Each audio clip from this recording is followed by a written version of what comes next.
ஆஷாட நவராத்திரி. இது வந்து வாராகி அம்மனுக்குனே தனித்துவமா ரகசியமா பண்ணிக்கிட்டு இருந்த நவராத்திரி.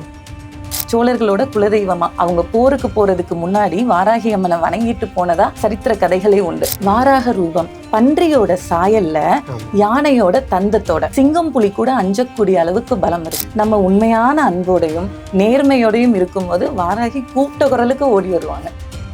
ஆனா வாராகி அம்மனை எளிமையா நம்ம வந்து கும்பிட முடியும். ஏதோ ஒரு விளக்கு, குத்து விளக்கு, அதுல வந்து நம்ம ஒரு தீபத்தை ஏத்தி நம்ம மனதால வந்து வாராகி அம்மனை ஆவாகனம் செஞ்சோம்னா இழந்ததையெல்லாம் மீட்டு தருபவள் வாராகி. தொழில்ல முன்னேற்றம் கண்டிப்பா வரும். எதிரிகளால தொல்லை நொடி பொழுதுல தீர்த்து தரப்படும்.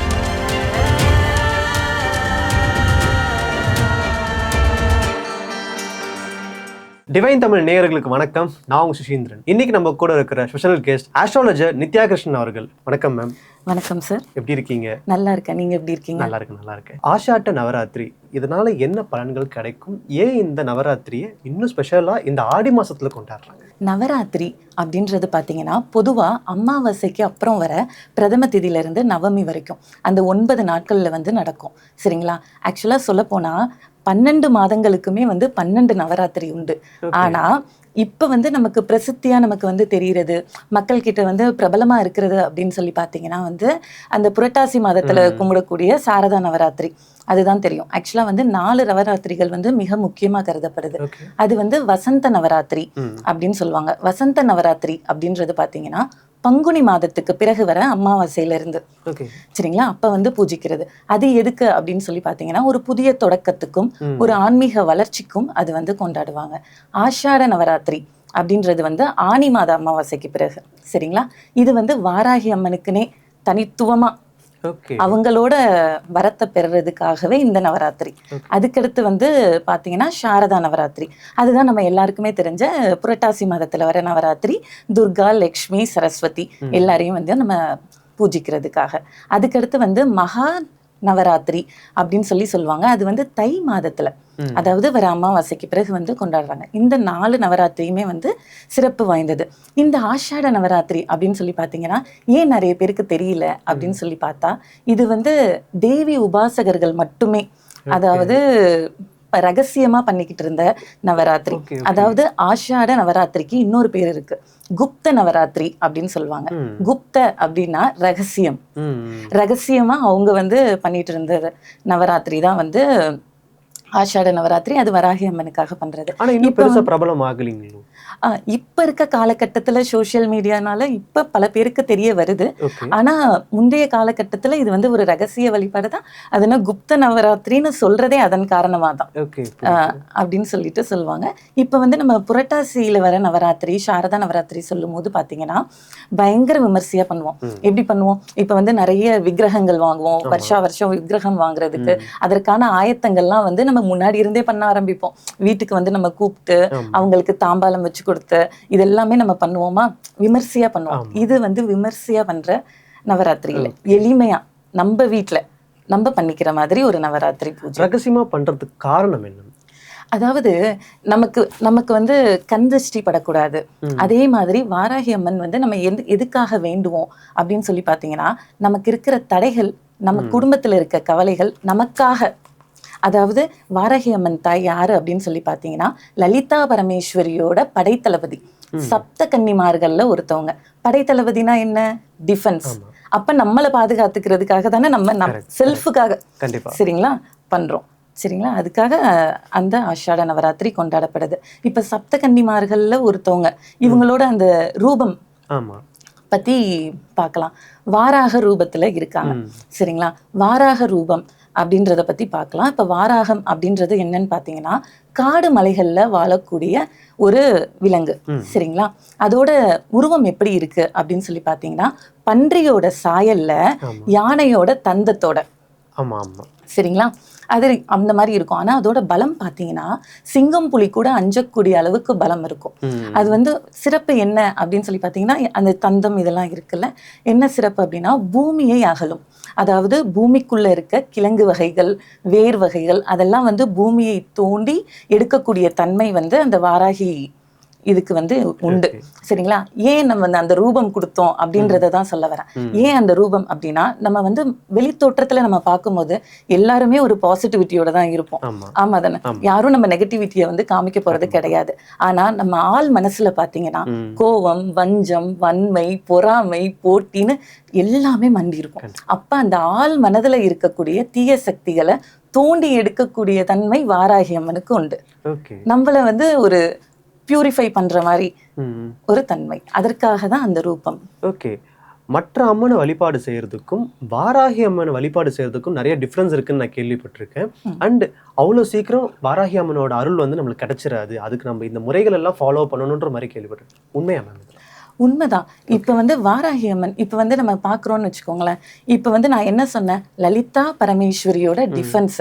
சரிங்களா? படைத்தளபதி. இப்ப படைத்தளபதிக்காரங்களாம் வந்து இப்ப ஒரு ராஜா அரசவை இருக்காங்க. படைத்தலைவர் இவங்க எல்லாம் வந்து எப்படி இருப்பாங்க? வீரமா?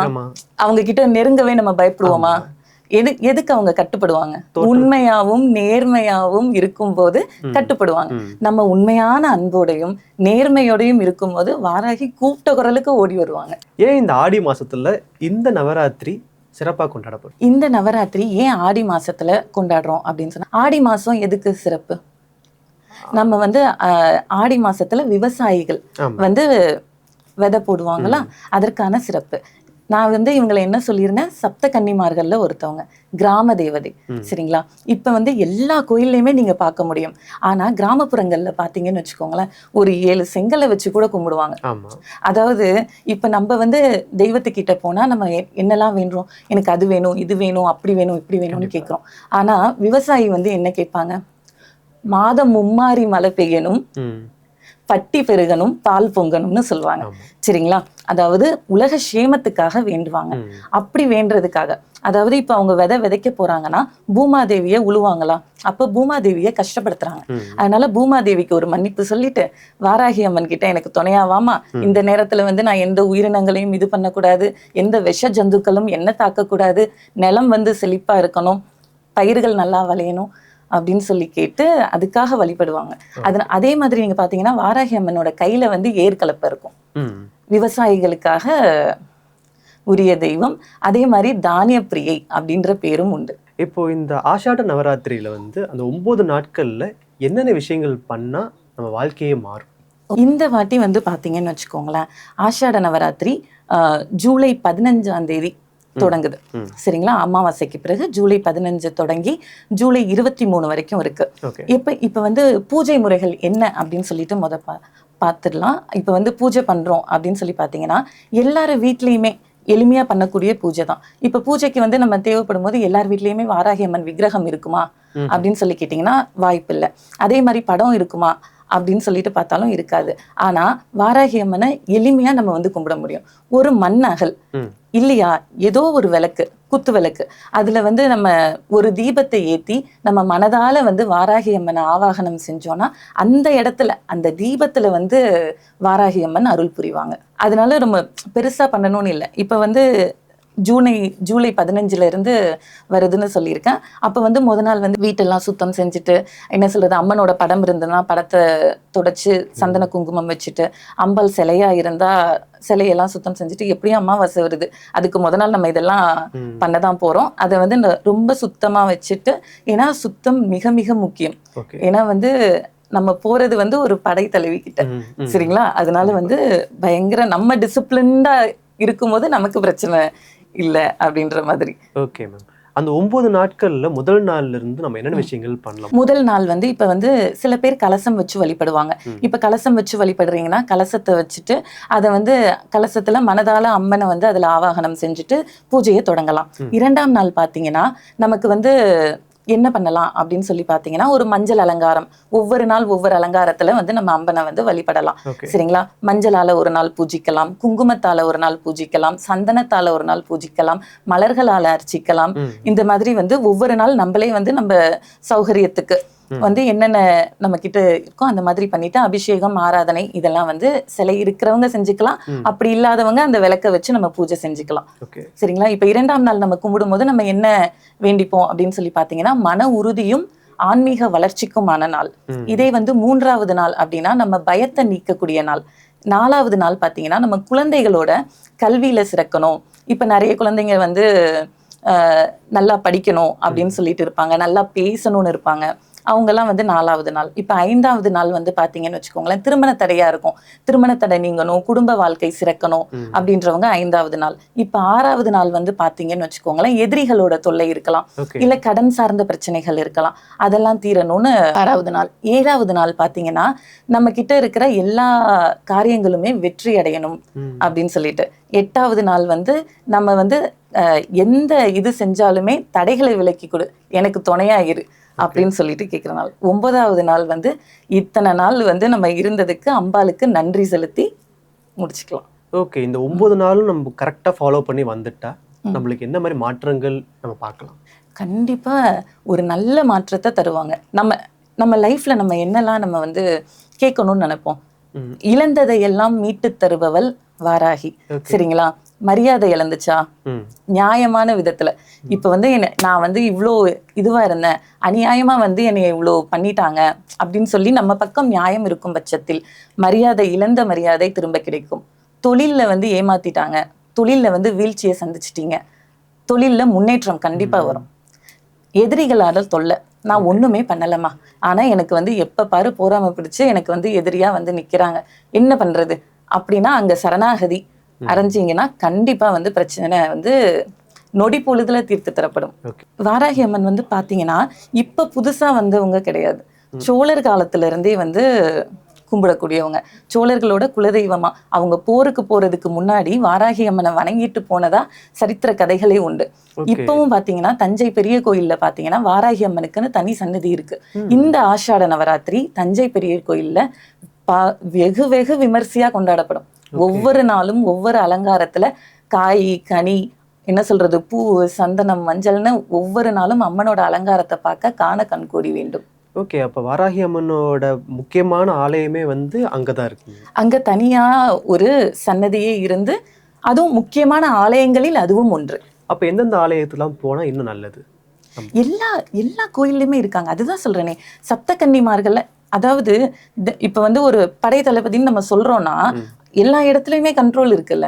இப்ப விவசாயிக்கு போதுலயும் இருக்கு, இப்ப அவங்கதான் செங்கல் வச்சாலும் வந்துடுறாங்கல்ல. இப்ப வந்து இப்ப கோயில்கள்ல எந்த கோயில் நீங்க போய் பார்த்தாலுமே தெரியும், சப்த கன்னிமார்கள் இல்லாத அம்மன் கோயிலே இருக்காது. சோ எல்லா இடத்துலயுமே இருக்காங்க. தனியா வந்து இவங்களுக்கு ஸ்பெஷலா நான் அங்க போனாதான் என்னால, இப்ப நான் தஞ்சாவூர்னு நான் சொல்றேன், நான் டிராவல் பண்ணி அங்க போய் நான் பார்த்தாதான் அப்படின்றது கிடையாது. நான் தான் சொல்றேனே, எளிமையா வீட்டுல ஒரு விளக்கு ஏத்துனீங்கன்னா வருவாங்கன்னு சொல்லி மனதார நம்ம நினைச்சாலே போதும். ஓகே, உண்மையா இருக்கணும். அதே மாதிரி நம்ம செல்ஃப் டிசிப்ளின்டா இருக்கணும், அது ரொம்ப முக்கியம். மனசு சுத்தமா இருக்கணும். ஓகே, இப்போ வந்து நான் ஒரு விஷயம் கேள்விப்பட்டேன், ஒரு எந்த சாமி சிலையா இருந்தாலும் அது வந்து இந்த கை அளவு தான் இருக்கணும் அப்படின்ற மாதிரி நான் சொல்லி கேள்விப்பட்டேன். ஆனா வாராகி அம்மனோட சிலைய வீட்டுல வைக்க கூடாதுன்ற மாதிரி விஷயமும் நான் எங்கேயோ கேள்விப்பட்டேன். அது உண்மையா? உண்மைதான். ஆக்சுவலா வந்து இப்ப லௌகீக வாழ்க்கையில நம்ம இருக்கோம், சரிங்களா? இப்ப கணவன் மனைவி இருக்கிறோம். இப்ப வந்து அவங்க குடும்ப வாழ்க்கையில இருக்கும்போது வீடு எல்லா நேரத்திலயுமே வந்து நம்ம அந்த பூஜைக்கான இதெல்லாம் அனுஷ்டிக்க முடியுமா அப்படின்னு சொல்லி கேட்டோம்னா அது வந்து கண்டிப்பா முடியாது. நம்மளால கண்டிப்பா முடியும்னு நினைக்கிறவங்க அதை பண்ணலாம். ஓகே, அதே மீறி சில பேர் வந்து ஓகே இந்த அம்மன் எனக்கு பிடிக்கும், எனக்கு இவங்க மனசுல எப்பவுமே இடம் உண்டு அப்படின்னு சொல்லிட்டு ஒரு அவசரத்திலயோ ஒரு ஆர்வத்திலயோ வாங்கி வச்சிடுறாங்க. அப்படி வச்சதுக்கு அப்புறமா அவங்களுக்கு ஏதாவது விளைவுகள் ஏற்படுமா? அன்பிற்கு அடிமை, அன்பால் கட்டுப்படுத்த முடியும். இப்போ இந்த ஆஷாட்ட நவராத்திரியில என்ன மாதிரி விஷயங்கள் நம்ம ஃபாலோ பண்ணணும்? லைக் வந்து ஃபுட் எடுத்துக்கிறதுல இருந்து போடுற ஆடையில இருந்து என்னென்ன விஷயங்கள் நம்ம ஃபாலோ பண்ணணும்? ஓகே, இந்த நவராத்திரின்னு இல்லை, பொதுவாக இந்த மாதிரி பூஜை புனஸ்காரம் செய்யும் போது அசைவ பிரியர்கள் அசைவத்தை தவிர்ப்பது நன்மை, சரிங்களா? அதே மாதிரி வீட்டை வந்து சுத்தமா வச்சுக்கணும், சரிங்களா? நம்ம வந்து ஸ்நானம் பண்ணிக்கிறது வந்து ரொம்ப முக்கியம், என்ன சொல்றது, அது வந்து ரொம்ப ஆன்ம சுத்தத்திற்கும் இதுக்கும் வந்து நல்லது. அப்புறம் வந்து ஆடைகள்ல கூட பாத்தீங்கன்னா கருப்பு நிறத்தை தவிர்க்கிறது கொஞ்சம் சிறப்பா இருக்கும். இந்த கலச முறைகள்னு ஒண்ணு சொல்லியிருந்தீங்க, உண்மையிலேயே அந்த முறைகள்ல எப்படி என்னென்ன விஷயங்கள்லாம் அதுக்கு பண்ணணும்? இப்ப வந்து கலசம் வச்சு கும்பிடுறது அப்படின்னு சொல்லி சில பேர் வந்து அதை வரையறையா பண்ணுவாங்க. அதை எப்படி பண்ணுவாங்க அப்படின்னு சொல்லி பாத்தீங்கன்னா, இப்ப வந்து ஒரு நாள்ல கலசம் எடுக்கிறோம் அப்படின்னு சொன்னா வாழை இலையில பச்சரிசி பரப்பி அது மேல சொம்பு வச்சு இதுல வந்து பண்ணுவாங்க. இதே வந்து நம்ம இப்ப 9 நாள் அப்படின்னும் போது நம்ம ஒரு தாம்பாளத்துல ஃபர்ஸ்ட் ஒரு மனை போடணும்.